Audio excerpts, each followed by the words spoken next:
educationally. I'm principal of Rehan School, Islamabad campus, and welcome everyone to another inspiring episode. Today, we are honored to be joined by someone who is helping people reconnect with their authentic selves and lives with purpose. Welcome, Bevan Bird. It's a real prayer to have you with us. You are the aliveness moment where you get individual and to reconnect with their inner amazing, discover their unique gifts, and create lives that reflects their deepest truth. Thank you for joining us today. To begin, could you tell our audience yourself and your journey, please? Sure, absolutely. First, I'll make a note about a connection between spontaneity and aliveness. So it would probably be better if I didn't know the questions that you would ask me in advance. Like you gave me the questions when we were setting this up.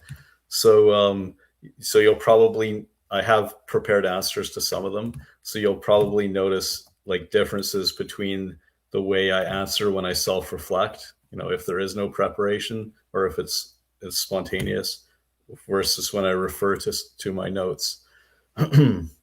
So, what happened was in 2009, after graduating from BCIT in surveying, it's called geomatics engineering technology, and working as a surveyor, which I had started in 2005. I was feeling bored and empty and unfulfilled. I knew there was meant to be more to my life. I was ready to grow, awaken, and experience more. And one thing I did is I did something just for fun, not what others would expect me to do or advise, but just something I wanted to do. I went rock climbing. I was near Banff, Alberta, in Canada. And then after that, I started on my entrepreneurial and spiritual adventure, which I've been on ever since. And then in 2024, uh, going through a dark night of the soul, uh, through an experience like a collaboration which was misaligned, which took me away from my focus on my mission. I felt like I kind of had nothing left, although I still had a creative haven that I lived in, which is what my dad shared with me. Like if we go into the whole, well, it's something that happened in between, right? From an earlier like failed attempt, right, of entrepreneurship, right near the beginning. So like my dad gave me this creative haven by like letting me live with him, right, back in 2011, uh, and and I was there for some time, and I went to other places and came back and whatever, right? It's quite a bit to it. It's a long story. So anyway, in 2024, when I came back home again, right, um, having a creative haven is like a safe place to explore your creativity or like explore what you're really here to do, rather than having the pressure to make money right now, right? So yeah, then I returned to myself, right? I released all of the false beliefs that came and heaviness, burdens that came from other people, returned to myself, and then rebuilt the gift that I offer to people, right? Uh, uh, Developed it again, like more, improved it, distilled everything, like made it simpler and more accessible. And that brought us to where we are here today. Nice, amazing. I just want to know from you that what inspired you most to start the aliveness movement, as well as what does the word aliveness truly mean to you? All right. Okay, well, I felt quite like alive and creative and adventurous as a small child, and then later I noticed how I got away from that, feeling like bored and robotic, which I mentioned, like living a life that wasn't really exciting to me. It wasn't a life that I had chose. I kind of chose it, but the thing is that I unconsciously chose it for myself rather than what I would have chosen based on what would be most exciting. So I'd gotten into this life that wasn't the life I was meant to be living. So I had to realign. That's part of it, which I told you about already earlier in different words. All right. And so there's several things. Like my dad, he was a storyteller and a natural shaman, right? And he was true to himself, to his inner spirit. That's what inspired me most about him. Also, on a trip to Nice. Costa Rica, there's a bit more. On a trip to Costa, thank you, by the way. On a trip to Costa Rica, he was exposed to the pura vida philosophy. That's pure life. So all that influenced my life's work and other things. And also another really important point is a quote from Howard Thurman, which is, "Don't ask what the world needs. Ask what makes you come alive and go do that, because what the world needs is more people who have come alive." This was one of the quotes that I found that was very inspiring when I was creating one of the earlier versions of what I'm doing, right? The newsletter of it. So I had put different quotes that I curated, but these ones are most inspiring to me, right? And that they would fit as something to head the newsletter issues. Every issue would have an inspiring quote at the front. So I was curating those over time, and one of them is that quote. And I happened to put that one in the first issue.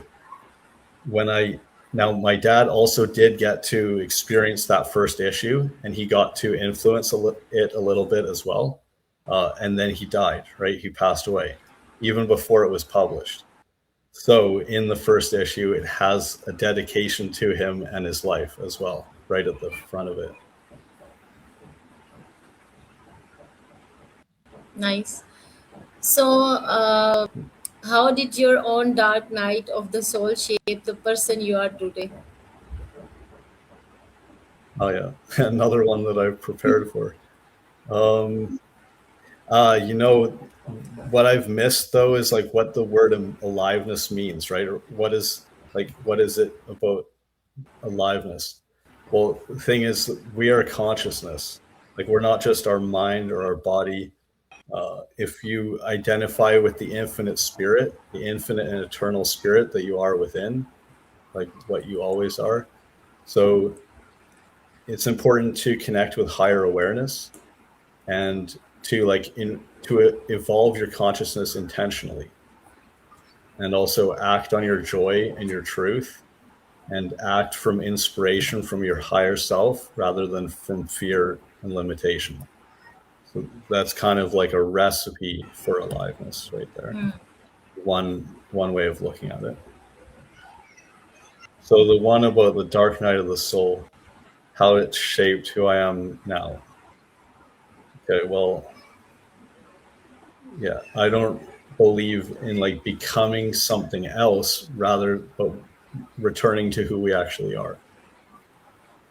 So, as I said, my focus was co opted, right, in 2024, and I experienced psychological manipulation. And after this, I felt like I had nothing left, but which isn't totally true, right? And then I separated myself from the person that was being abusive, and I returned to my true self and rose again like a phoenix, mostly using my creativity, and later distilled the hard won wisdom into a simple yet powerful framework called the Aliveness Path, and the the Rise groups that we do. Uh, so anyone can use this to come alive again. And yeah, I've opened up a space for guiding others to rise after their own dark night of the soul. If people are awakening now or they're ready to, then I welcome you to join our community. And then if you join it, right, then you'll be invited to those group sessions, which are all optional, right? Come to whichever ones you want. And they're at, it's like by donation or like by an investment of your choice for each session. That's the way that I'm starting it.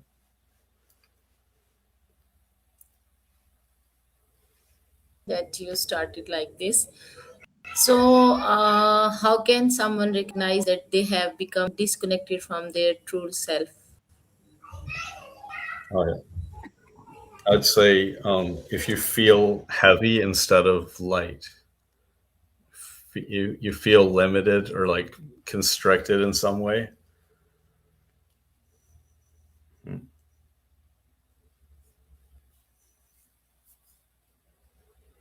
Okay.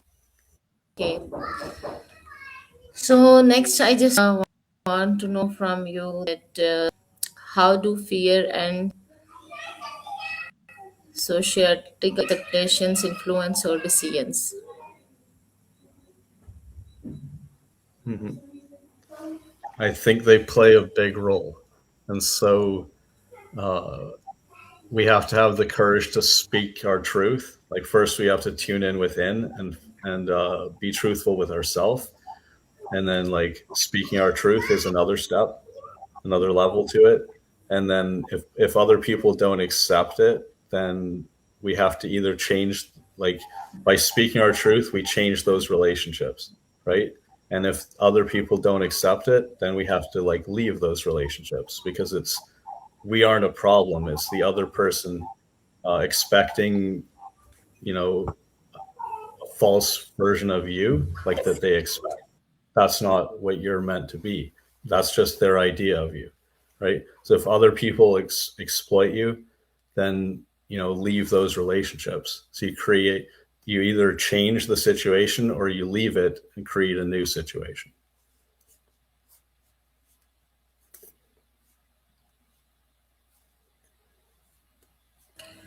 So, how do your gathering create lasting transformations?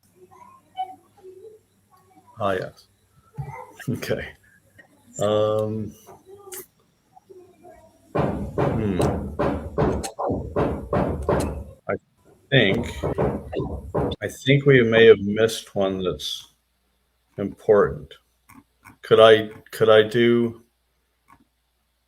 like hmm yeah, could I do one on like what's the first practical step towards reconnecting with our authentic identity? Okay. So do a reconnection ritual. Do this in a place where you will not be disturbed. First of all, release other people's energy. Call your energy and your power back to you, right? Reclaim your energy and power. Ground into the earth. It's rooting and grounding your energy and connect with the divine within, which is also like divine light. And so once you've come into alignment with yourself in that way, then do 10 minutes of stillness with no external stimulation. And this way you can hear the voice within. So, should we then go to the question that you were asking? Maybe ask again, or whichever you want to. Okay. So, I just want to know that can you share a memorable success story from you, someone you have worked with? Sure. Yeah, one that is quite exciting and like feels very true to this movement is that a woman created a thing where people would journal with an open heart. Like that's the kind of the gist of the idea. And she created her first 6-week online workshop, which was very meaningful to her without needing to have a fancy website or sales page or any of the things that she had heard that she needed to have to succeed. Like she wanted to run one for a year or more, but she was paralyzed thinking that she had to have it all together and figured out, you know, it's just other people's expectations. Uh, before like having it all like perfect before launching the first version of it. But with my help, she finally broke through, realized that she could do it any way she wanted. And she ran it, Wow. and it was an amazing experience. And like the biggest thing she learned, it was only her fear that held her back. Once she got going, it was easy and it was fun and so enjoyable because she was doing what she loved. And she also had great hope and inspiration for future runs of it. And she loved the way that it ran the first time. Yeah, so she recommends finding someone like me to support and guide you, whoever they are, because it makes a big difference. Oh, that's really make her life beautiful. Mhm. So, what advice would you give to someone feeling lost or stuck in life? All right. I would do that reconnection ritual there earlier. I would like do some self reflection. What we do in our group, right? You can join our community. That's what I would definitely recommend, and then come to one of the calls because I ask you questions and you will reflect on those, right? And so your true self comes through that, right? Like the space that we hold helps that come out naturally. And if you want to do it on your own, you can answer some questions like what lights you up, what do you love to do, what did you enjoy doing when you were a small child, what would you do, and time would just fly by. Things that come naturally to you. What do you care about? You can like intersect these things. So first, you have to gather the raw information from within yourself, Okay. and then these will point you to your calling. Oh, and act on it, right? Act on your truth and your joy. Do things that you enjoy or love doing and what lights you up. Like my playful creation, for example. Like I enjoy being in nature, so I've made that one of the pillars of my aliveness path, the healing power of nature. Another one, playful creation. It's like creating things playfully. It's not like trying to make finished art products. It's like creating, exploring my creativity and imagination and just making things and following my intuition as I do it. And things emerge from that. Later you might polish things from it, right? But everything you create is a seed, right? They can be seeds that you can weave ideas together, right? You can merge things as well.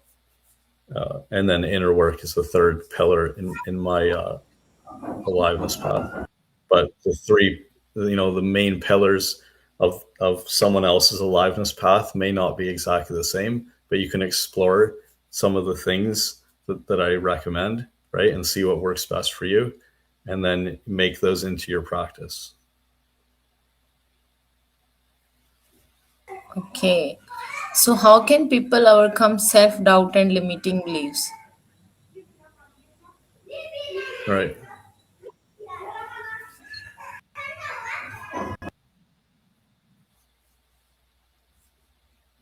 Okay. First, recognize once you notice one, then that does not make you feel light, makes you feel heavy or limited, small or fearful, stressed out, overthinking, or anything like that, then just notice that that's not a true belief, because like it's not a true thought, right? It isn't your truth, because if it was, then you would feel light about it. It would be expansive. You'd feel more open or like inspired. You feel like yourself. You feel energized. So if you don't, then it means that the thing isn't true for you. So you can write it down on paper, whatever the belief is, and see it. And then, this isn't true, right? You can ask, is that true? That's not true. That helps you to break it.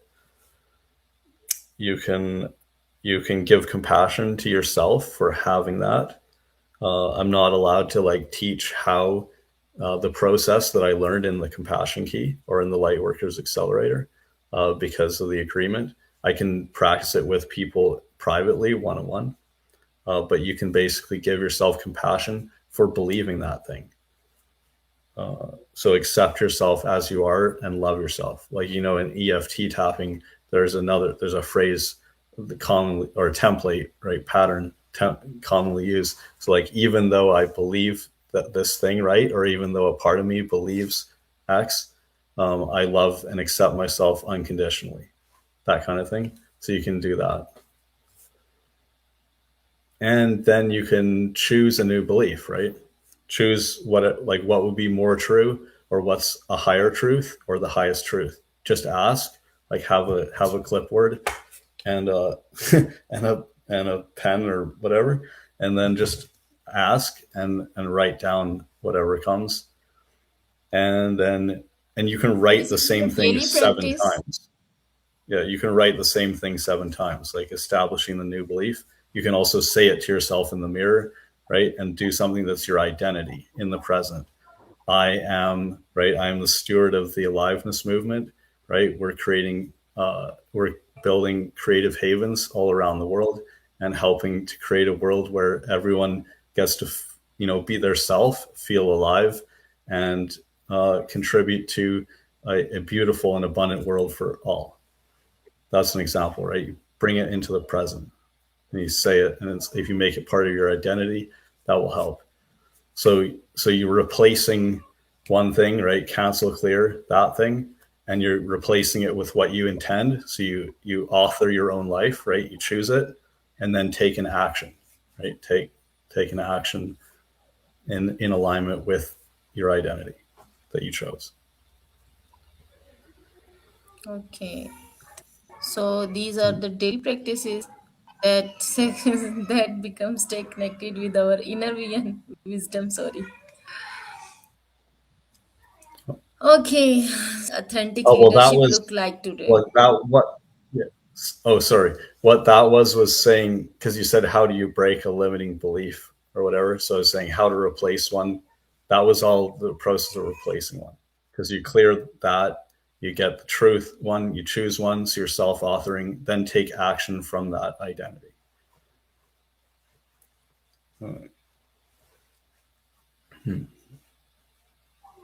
Okay. You have another question.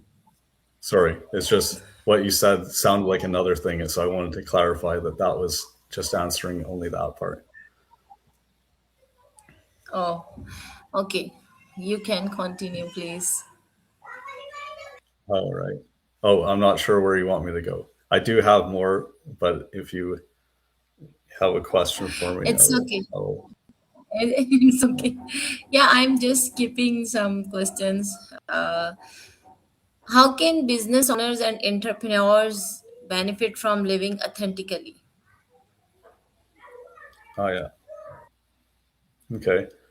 I would say when you make your business an expression of, like an authentic self expression, then it will feel more natural, and things will feel like more natural and easeful for you. And you can have more of like a natural flow of abundance rather than like with forcing. So it feels better. And if you stick with it, then the abundance will be higher than in another way. Also, less burnout. Um, so more of your own natural energy.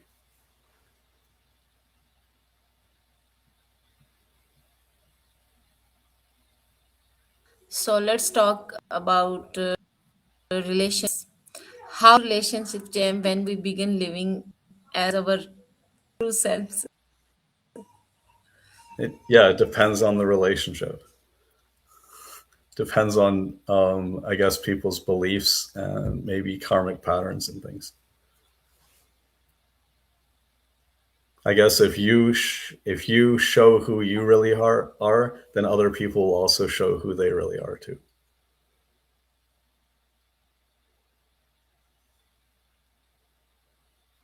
Yeah, I agreed with your opinion that it's depend upon on relationship, in which relationship you are and what is the situation. Okay, so in today's AI driven world, how can people maintain human connection? All right. Consciously and intentionally. Like AI just amplifies our humanity. It's not going to replace it. Like, because if you let it replace your truth, you won't feel as alive. And I've experienced that. So, um, and yeah, if you have AI helping you, like helping to organize your thoughts, I used AI, I call it DI, digital intelligence, for example, ChatGPT, right? But also Claude. However, I'm primarily used ChatGPT, right? Just to be honest. Um, I used it to help organize my thoughts and like find patterns within the work and distill things and things like that, right? Create frameworks or adjust them, right? Uh, and then it's a collaborative process because I will re-clarify in the conversation with it. Oh, I'll make a correction here, change. So it's a conversation and it's developing over time. So I noticed that it might try to like make your language more bland, more accessible to people, or like what it thinks might be more acceptable to others, but that might make it not true to you, right? So then you have to push back on that and say, like, that you want it to be in the language that you have, like, use your words. So like one thing I thought of doing if I input in a chat transcript, I download the chat transcripts of all the chats because then it's all searchable locally on my computer too, right? For reuse and continuing to do things with stuff that's in it. So I thought of an idea like if I input a chat transcript or a collection of them, I could say, make sure that you weight my words more than your words, right? Weight my words more than the AI responses in the chat, right? So that like I haven't done that yet. It's just an idea that I had, right? When I'm telling it to say summarize something from those chats or bring out something from that for a purpose, right? Whatever that purpose is, I could add that note, right? Make sure that you weight my own words, like the human in the chat, maybe 3 or 4 times more than the AI responses, so that this way it uses your expressions and the synthesizing comes from that more than like the AI responses. That's an idea. So just balancing like communicating with humans, not just AIs, right? And doing things like this, right? Talking with people like in person and also like online like this.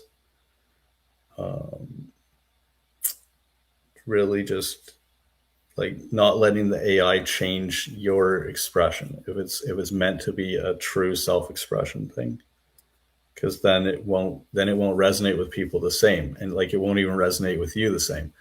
So if you notice, say you like prepare, say there's questions, because the way that I would prefer to do an interview is more spontaneous, right? So if I don't know what the questions are going to be, or the interviewer could make up questions, it could the conversation could flow in different ways. So if I know what the questions are beforehand, is if I look at them, then my brain's going to automatically start answering them, right? So I do some preparation. But say that you had AI help you with it because you've got all this material already, right? Books or like, content that could be books or whatever, right? So if you input that into the AI, like by uploading documents, just for example, and you ask it to help you prepare, here's the list of questions, right? Draft responses, right? Script it or like give me notes or whatever, however you word like your request. If you have AI do thinking for you, then you do less thinking. And so that can, our brains can become lazy, right? But I'm saying that if you have AI prepare things for you, yeah, it saves time. Sometimes you need to do it, maybe just because of the time, and that's okay. I'm just saying that if you do that, then if you use those notes, you might notice that it's not as authentic to you. It may not be the way that you would answer that question. So those are just some things from my experience. Yeah, agreed with you. What message would you give to young people searching for meaning and purpose? All right. I think that I wrote something about this one. Oh, yeah, I did. So try different things that excite you. Pay attention to how you feel when you're doing different activities, and make note of what lights you up and what makes you feel most alive, and expand those things. Like if you're doing certain kinds of work or whatever, you can notice that in different parts of it, different tasks or different phases of things, that you feel more energized, and other ones you don't really want to do, or like it feels draining, or it's boring, or like your energy lowers.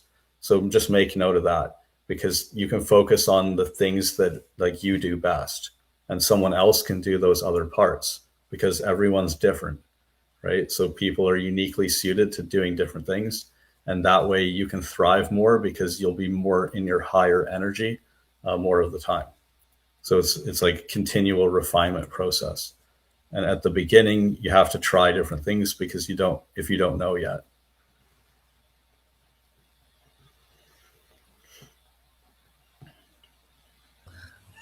So, um,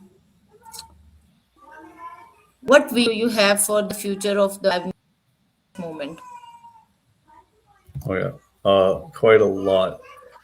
Um, okay, like I want to see people everywhere releasing fear and limitations and living life to the fullest, with a fire in their heart, being their self, sharing their gifts with the world, doing what they came here to do, making a difference that they came to make, and living the big dream that they're called to realize.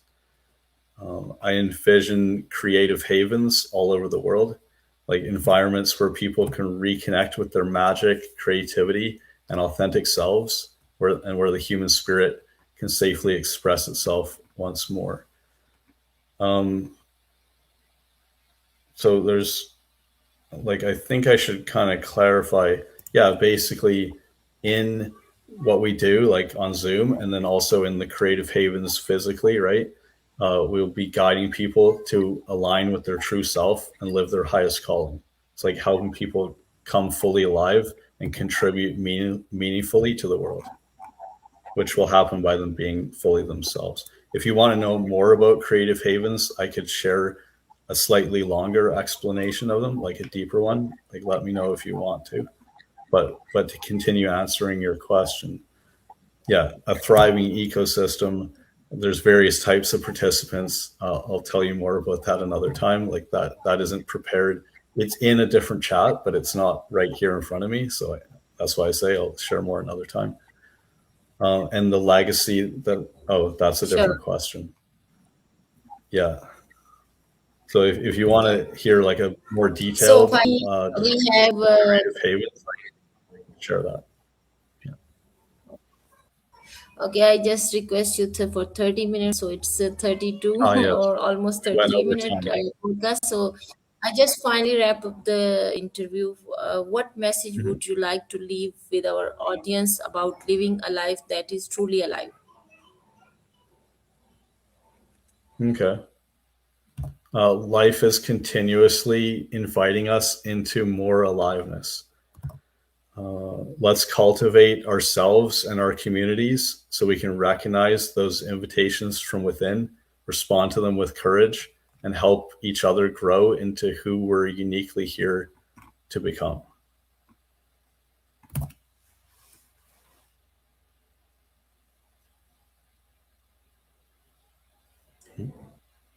So thank you so much by reminding us that true success began being our authentic selves.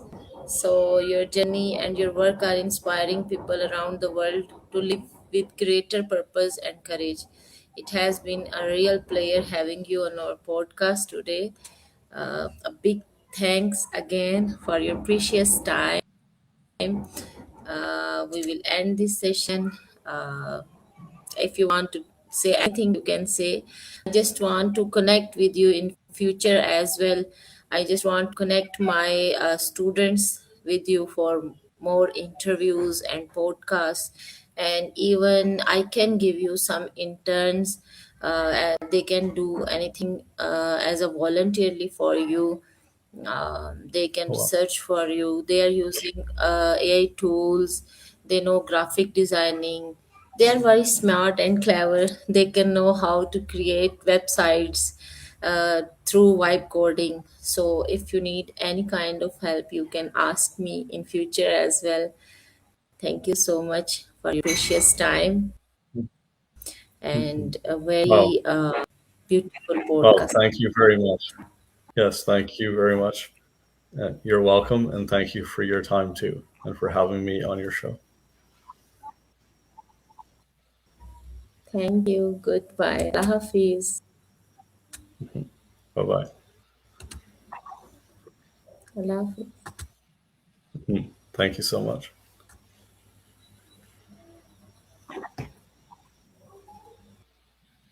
I was ending live stream. After ending the live stream, I will the studio. I will share the Okay. link with you as well. It was live on LinkedIn and